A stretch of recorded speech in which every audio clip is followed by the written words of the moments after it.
Are you thinking about owning your own business and have come to the conclusion that you should at least consider acquiring an existing business because you get to keep the lights on at home and in the business to start and can pour all that extra energy into turning your business into the dream that you always wanted?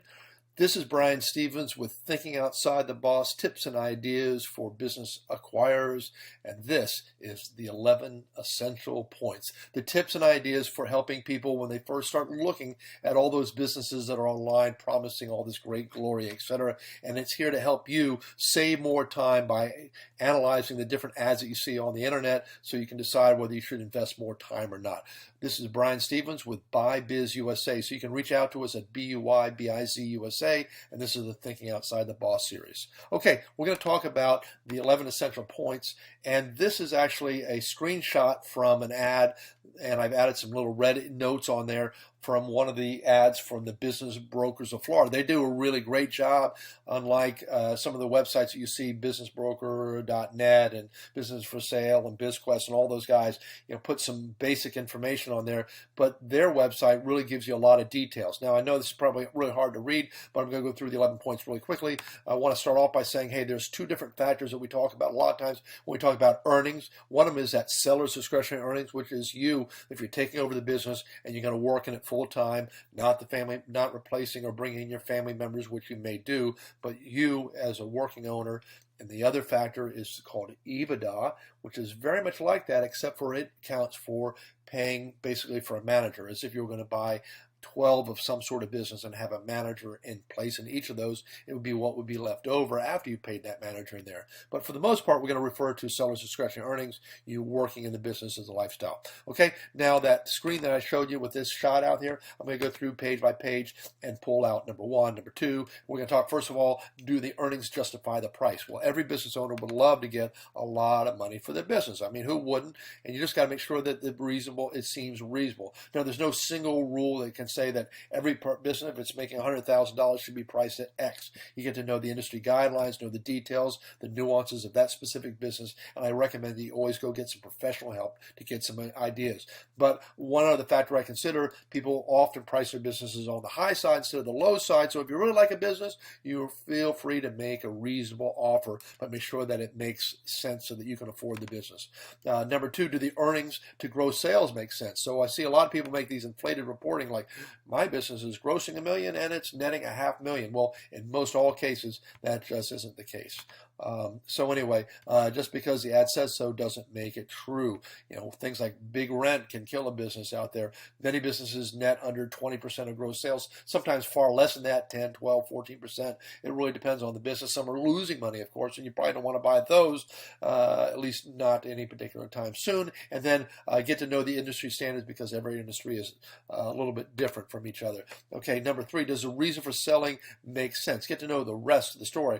So a lot of times people say, I'm going to retire. Well, the person is 31 years old, or even 13. That would be crazy. But 31 years old, you got to say, well, why are you going to retire? And how can you afford to retire on this money? There might be real reasons for things going on. Get to know the details. Do your research, find out what's going on, maybe even have them sign a seller's disclosure document and have them review all the things they might know about the market, the economy, things going on, etc.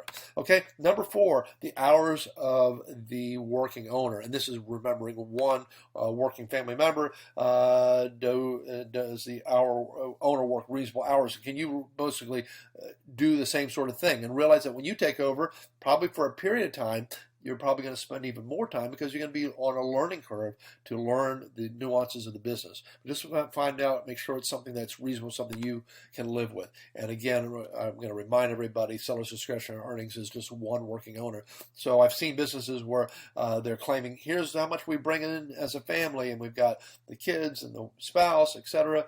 You need to pay market value to take away from that household earnings of the business owner so that you're paying all those people market value and determining just what one working owner, because you may or may not have your family members all working and they may or may not want to put all the money into the household. Okay, let's go to the number five. This is it's not how long the business has been around that's really interesting, but how long the business owner has been around. So you might find out the business has been established for 25 years. That's a good sign. Owned it for 25 years. That's a really good sign.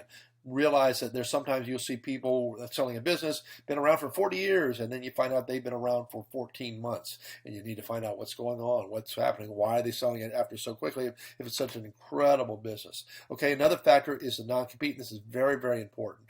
Okay, non-compete, people will generally say, yeah, I'll get out of the business and I won't compete against you.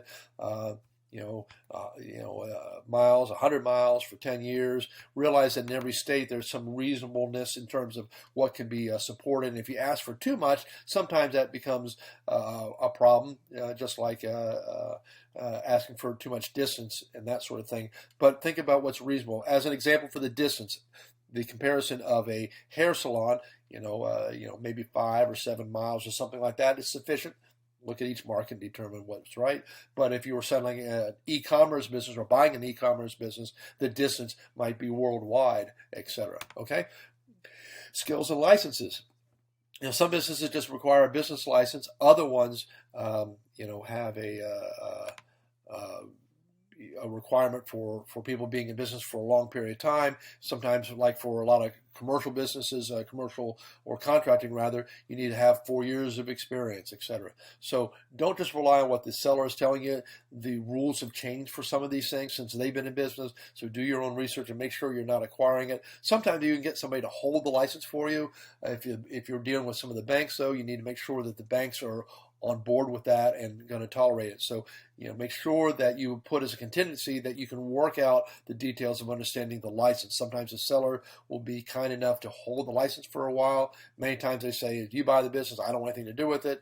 It isn't very helpful, but that's just the way it is, and they just don't want to have the liability beyond selling the business, and we get that. Okay, data source. Okay, where are people getting the numbers that they're claiming for the business? So sometimes they have owner estimate, owner approved, projections. I like it when they say profit loss statements and or tax returns, and then they do these adjustments. So having a good source of financial records is important.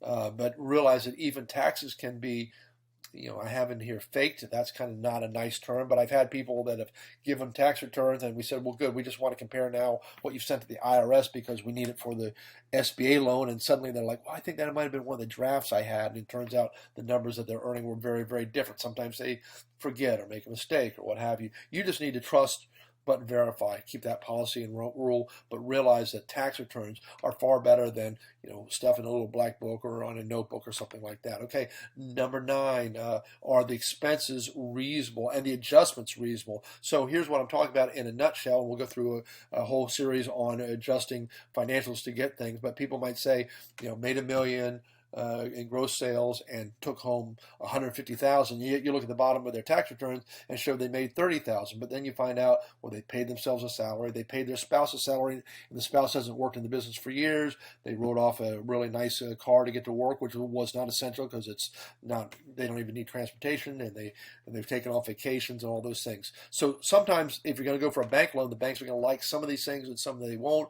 You might roll your eyes thinking, well, how do I track this down and believe in it? Nonetheless, look through that in detail. And again, go get professional help to help you understand if the expenses are reasonable and that sort of thing. Okay, number 10, rent is a tough one. Quite often you can negotiate terms like, hey, can I get another 5 years or 10 years or what have you? In fact, for getting an SBA loan, the SBA likes to have a linked up amount of years that you've got, at least for options for being in the property, along with the length of the loan, which is typically for 7A loans, 10 years. It could be 7 to 10 years, etc. But realize that it's very unlikely they're going to go to the landlord and say, hey, I'm this bright, shining new person, and I'd like you to take your rent down from $6,000 a month to $3,000 a month so I can afford to pay this guy a lot of money for the business. It just doesn't happen like that. So it has to be reasonable. On the other hand, if a person's selling a business and their gross revenues are now so low that the rent is 20%, 30%, or a big chunk of it, and that's out of line with the industry standards, it can be damaging and it's hard to overcome. You can improve labor, you can manage your cost of goods and that sort of thing, but if you can't change the rent because the landlord's going to charge what the landlord's going to charge, just be cognizant that that's a real big challenge that you need to overcome. So make sure is the rent reasonable compared to the revenues. Okay, we're almost at the very end. What I like are businesses that have SBA financing. It isn't the only way to go, and by the way, you can get loans from banks that don't have to be tied to SBA, and there's a lot of ways you can come up with money if you have 401ks or IRAs to get down payments, etc. I'm just a big believer. One more thing that makes businesses really, really cool and sexy is that if they are SBA pre-qualified. So it's usually a good sign, but usually only a small percentage of, or if you go to the internet and you look at businesses, you're going to find that only a small percentage are SBA pre-qualified, making six figures, and can prove everything with their tax returns and their financial statements, etc., which is a requirement for getting the SBA loan pre-qualified also. By the way, it's not pre-approved, so if somebody's telling you pre-approved, they're probably just don't understand the nomenclature or too new in the industry to understand the difference, and so that's important element. But look for pre-qualified. By the way, you can go get yourself pre-qualified. Go have an initial conversation. If you like a great list of banks, by the way, that can help you, determine how much you can afford for the business and where you stand on loans, et cetera, and get an idea of what's going to be required for you to get a loan. I highly recommend you go talk to a couple different banks, and I recommend you talk to more than one bank. Seriously, some banks like one industry versus another. Sometimes it changes midstream when they've met a quota. Sometimes they like some people more than others. Some are more lenient in terms of credit scores, etc. Anyway, talk to a few different banks till you find a really strong comfort level. Okay, I'm almost done here. I would say instead of starting up, start up. That means acquiring existing business is a great way to go, compared to just starting something from scratch or buying a franchise and starting that from scratch. Okay, that's all I got for you. This is Brian Stevens with BuyBizUSA. A lot of ways you can get a hold of us if you have some questions, you want to know more about it, you want to get a summary of this report that I just shared with you. Go to our website at BuyBizUSA.com and you find our contact information. You can even text BuyBizUSA to the number 22828. You get a free book report on mostly how to sell a business, but that might be useful to you as well. You can check us out at LinkedIn, Facebook, and a lot of different places. Anyway, make great things happen. Don't let things stand in your way that keep you from your dreams. Acquiring an existing business is an absolutely wonderful way to go. I appreciate you. Take care. Good luck, and start by thinking outside the boss. This is Brian Stevens with the 11 Essential Points. Bye-bye.